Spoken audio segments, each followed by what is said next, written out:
Assalamualaikum warahmatullahi wabarakatuh.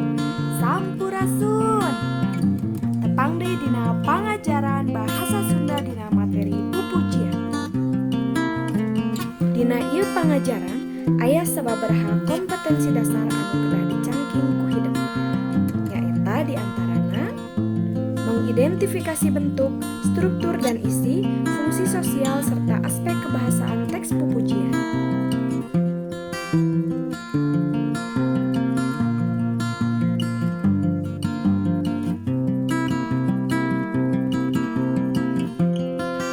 Pupujian nyaeta karangan wangun puisi buhun anu eusina nyoko kana ajaran agama Islam.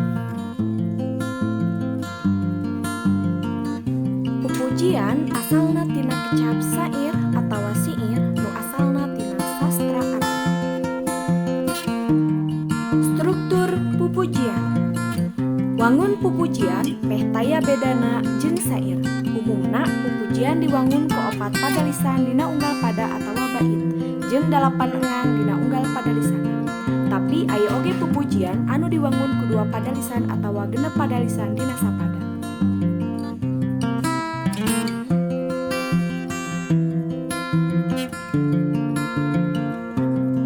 Dina pupujian aya nu disebut purwakanti laras wukas. Purwakanti laras wukas nyaeta padeuketna sora diunggal tungtung padalisan.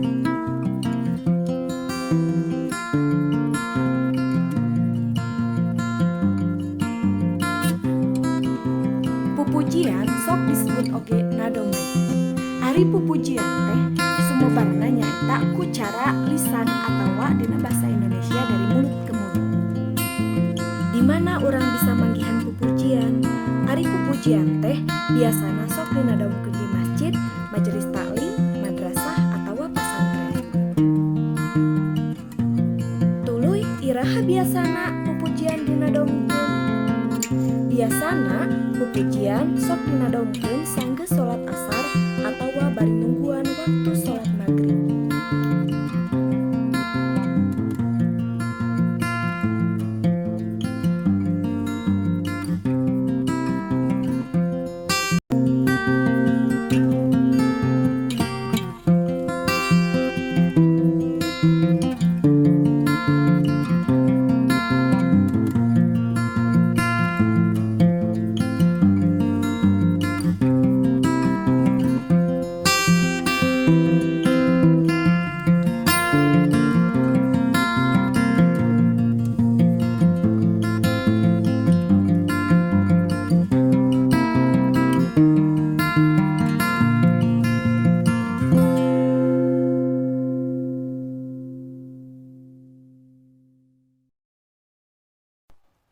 Eling-eling umat muslimin muslimat, ayo urang berjamaah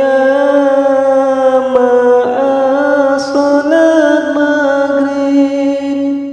Estu kawajiban urang keur di dunya, kanggo pibeukeun urang